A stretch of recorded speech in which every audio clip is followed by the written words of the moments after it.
হাজার আমরা বাধা নবত রাহমা। নেতৃত্ব শুরু হয়েছে নবী দিয়ে, দয়া দিয়ে। নবীর নেতৃত্ব চলেনি আল্লাহর দয়া ছাড়া। নেতৃত্ব শুরু হয়েছে নবী দিয়ে, দয়া দিয়ে। সময় এখনো খেলাফত রাহমা। তারপরে নেতৃত্ব শুরু হয়েছে খলিফা দিয়ে ও দয়া দিয়ে। উমরের নেতৃত্ব চলেনি আল্লাহর দয়া ছাড়া। তারপর নেতৃত্ব শুরু হয়েছে খলিফা দিয়ে ও দয়া দিয়ে। খলিফাদের নেতৃত্ব চলেনি আল্লাহর দয়া ছাড়া। তারপরে নেতৃত্ব শুরু হবে মুলকান আজুজান, জোর যার মুল্লুক তার। জোর করে মানুষ নেতা হবে। 4 সুম্মা উতুয়ান ওয়া জাবরিয়াতান ওয়া ফাসাদান ফিল আরজে। মানুষ নেতা হবে সীমা লঙ্ঘন করে, মানুষ নেতা হবে জোর করে, যে কোনো দুর্ঘটনা ঘটিয়ে মানুষ নেতা হবে। প্রয়োজনে 10 জনকে মেরে। প্রয়োজনে নির্বাচন শুরু হয়েছে 10টার সময়, 11টার সময় নির্বাচন বন্ধ হয়ে গেছে, বিকাল 4টার সময় নেতা প্রমাণ হয়ে গেল কে হবে। যে কোনো মূল্যে নেতা হবে, পিটিয়ে নেতা হবে, টাকা পয়সা খরচ করে নেতা হবে। এই সব নেতাদের যে 4টে চরিত্র হবে। 1, সারেবুল খমরা, ওরা নেশাদার দ্রব্য পান করবে। অবাক, আমি তো অনুবাদক। 2, অল হারিরা, তারা রেশমি কাপড়কে হালাল মনে করবে। 3, অল ফরুজা, তারা জেনাকে হালাল মনে করবে। এই ছেলে, বোকা ছেলে, তুমি তো এমনি চিল্লে বেড়াচ্ছ অমুকের চরিত্র ফুলের মতো পবিত্র। তুমি কি জানো তার চরিত্র কেমন? তুমি কোন শর্মে এটা করো? জীবনে কোনোদিন তুমি এই মাঠে যাবা না। তোমার তওবা করা উচিত। ভিক্ষা করে খাও। ভিক্ষা করে খাবো কেন? কাজ করে খাবো। আমিও তো সেটা বলছি, তুমি কাজ করে খাও। তুমি কেন এখানে? তুমি কেন এখানে? কাজ করে খাও। তুমি শ্বশুরের কাছে টাকা চাইবা কেন? কাজ করে খাও। চকলেটের ব্যবসা করো, ঋণ নেওয়া লাগবে না। কলার ব্যবসা করো, ঋণ নেওয়া লাগবে না। কাপড়ের ব্যবসা করো, ঋণ নেওয়া লাগবে না। আবু হুরায়রা রাদিয়াল্লাহু তাআলা আনহু বলেন, রাসূল সাল্লাল্লাহু আলাইহি সাল্লাম বলেছেন, ইন্না মিন আসরাতিশ সাআত, নিশ্চয়ই কিয়ামতের লক্ষণ হচ্ছে ইরফাল ইলম, বিদ্যা উঠে যাওয়া, বিদ্যা উঠে যাবে। শুনুন, 16 ডিসেম্বরে আপনাদের এলাকার ওই হাই স্কুলের হেডমাস্টার চেয়ারে বসে আছেন, আর তার মেয়ে ঢাকা বিশ্ববিদ্যালয়ে পড়ে এসেছে, ও এখন নাচছে। তো বাপে দেখছে যে মেয়ে কেমন নাচতে পারে। তো এই বাপ যদি শিক্ষিত হন, তাহলে মূর্খ মানুষকে, একেও যদি আপনি শিক্ষিত বলেন, তাহলে মূর্খ মানুষকে। আল্লাহ নবী বলছেন বিদ্যা উঠে যাবে।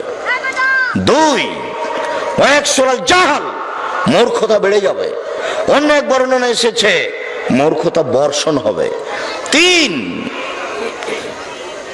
ওয়াকসুরা শারবুল খামর, নেশাদার দ্রব্য কাজটি বেশি হয়ে যাবে। যে সেই নির্দ্বিধায় বিড়ি, তামাক, জর্দা, সিগারেট, গুল খেতে অভ্যাসী হবে। মুরব্বী, আপনি কি এখনো গুল খান? আপনাকে বলছি,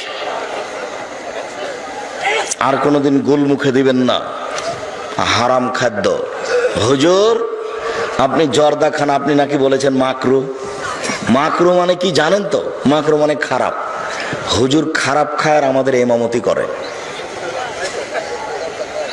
ওটা বানিয়ে নিয়েছে মাকরু।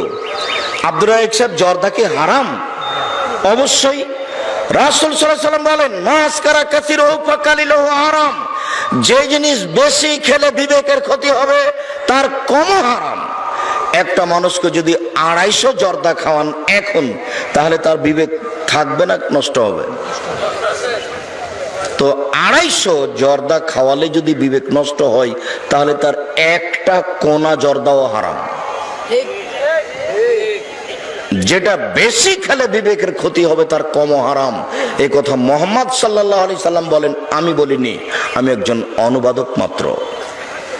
আমার উম্মতে যেদিন নেশাদার দ্রব্য বেশি হয়ে যাবে তখন মনে করতে হবে এখন কিয়ামত হবে। ওয়াকিলা রেজাল, পুরুষ কমে যাবে। ওয়াকসুরা নিসা, মহিলা বেশি হয়ে যাবে। হাত্তা এখন আলে খামসিনে ইমরাল কাইমুল ওয়াহিদ, একজন পুরুষের অধীনে থাকবে 50 জন নারী। একজন পুরুষের অধীনে থাকবে 50 জন নারী। সম্মানিত দিনী ভাই বোন, আমরা আপনাদেরকে নেশাদার দ্রব্য পান করা থেকে সাবধান করো তো জরুরি কয়েকটি কথা বলছি, আপনি এক খেয়ালে চেয়ে থাকুন। আমরা আলোচনার শেষের দিকে চলে এসেছি। আপনাকে আমি জরুরিভাবে সতর্ক করছি, জীবনে একটা কাজ কোনোদিন ছেড়ে দেবেন না, সেটা হলো 5 ওয়াক্ত সালাত নামাজ। এর সাথে কোনোদিন আপোষ করবেন না। অলসতা বলে নয়, কাপড় অপরিষ্কার বলে নয়, খুব কঠোর হবেন। আমি মাঝে মধ্যে বলে থাকি আমার দাদির ঘটনা। আমার মা আমাদের বাড়িতে নতুন বউ, তা আমার মা ঘর লেপা, বুঝেন ঘর লেপা, তা আমার মাকে ঘর লিপতে দিয়েছে। আজান হয়ে গেছে, তখন আমার দাদি বলছেন হাত ধুয়ে নিয়ে নামাজ পড়ে নিয়ে লিপো বাকি অংশ। তখন আমার মা বলছে যে আর 2 বার ঘুরালি তো হয়ে যাবে। যেমন বলা এই কথা, আমার দাদি লাফ দিয়ে উঠে গিয়ে পিঠের উপরে 3-4 কিল। এখন তো বউকে মারা খুব কঠিন। শুধু তাই নয়, আমার দাদি আমার মাকে মারার পরে আরেকটা বাড়িতে গিয়ে অভিযোগ করেছে যে আমার বৌমা এইভাবে বলে আমাকে যে 2 বার হাত ঘুরিয়ে নি, তারপরে হয়ে গেলে হাত দিয়ে নামাজ পড়ব।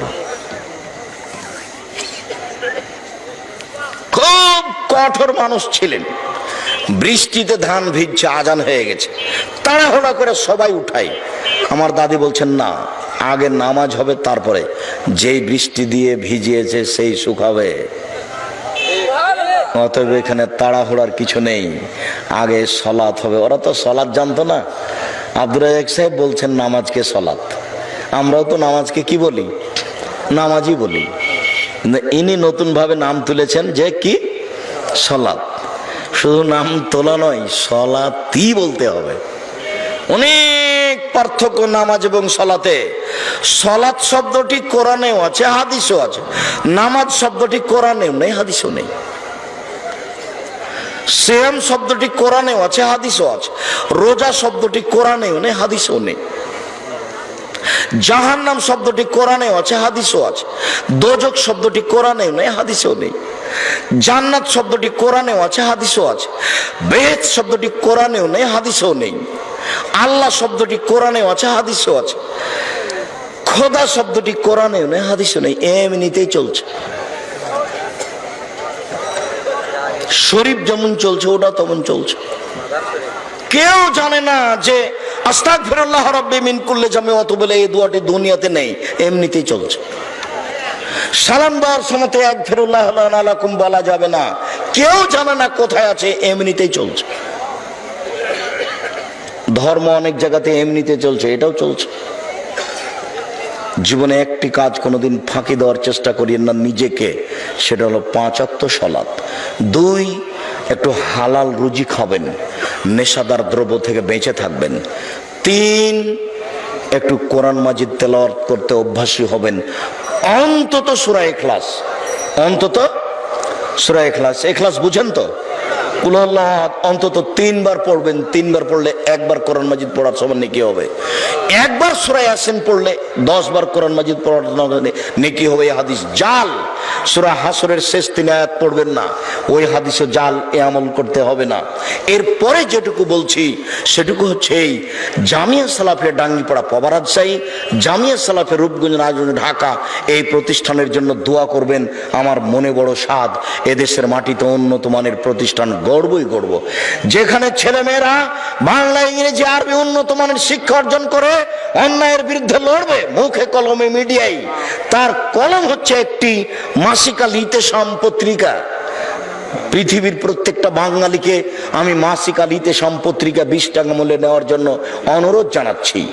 একটা নিয়ে নাম্বারে কথা বলে পোস্ট অফিসের মাধ্যমে সে বাড়িতে পৌঁছে নেবে। দাম 20 টাকা মাত্র। এতে অনেক পরিশ্রম, 10 জন মুফতি দিয়ে এর 50টা ফতোয়া বের করা হয়। 10 জন মুফতির সিদ্ধান্তে ফতোয়া বের হয়ে আসে। তারপরে মাসিক আল ইতেসাম পত্রিকায় লেখা হয়। জামিয়া সালাফের মুখপাত্র পত্রিকা হচ্ছে মাসিক আল ইতেসাম পত্রিকা। এইটা 20 টাকা মূল্য দিয়ে আপনাকে নিয়ে যেতে হবে। নিজের কাছে টাকা না থাকলে আরেকজনের কাছে নিয়ে এই পত্রিকাটা নিয়ে যাবেন। এটা আমার জীবনে বড় ত্যাগ তিতিক্ষার ফল। আর দেখবেন আব্দুল্লাহর বইটা আছে নাকি মিন্নাতুল বারী, বুখারীর ব্যাখ্যা বাংলা ভাষায় ব্যতিক্রম ব্যাখ্যা মিন্নাতুল বারী। আর আমার আরেকটা নিজের কাজ, সেটা হলো তাওজিহুল কোরআন তাফসির। ব্যতিক্রম একটি তাফসির তাওজিহুল কোরআন, কয়েক পাঠ আছে, সবগুলোই সংগ্রহ করতে হবে আমাকে, আপনাকে। আর আমার জন্য দোয়া করবেন আমি যেন বাকিটা পূর্ণ করতে পারি। আল্লাহ তৌফিক দান করুক।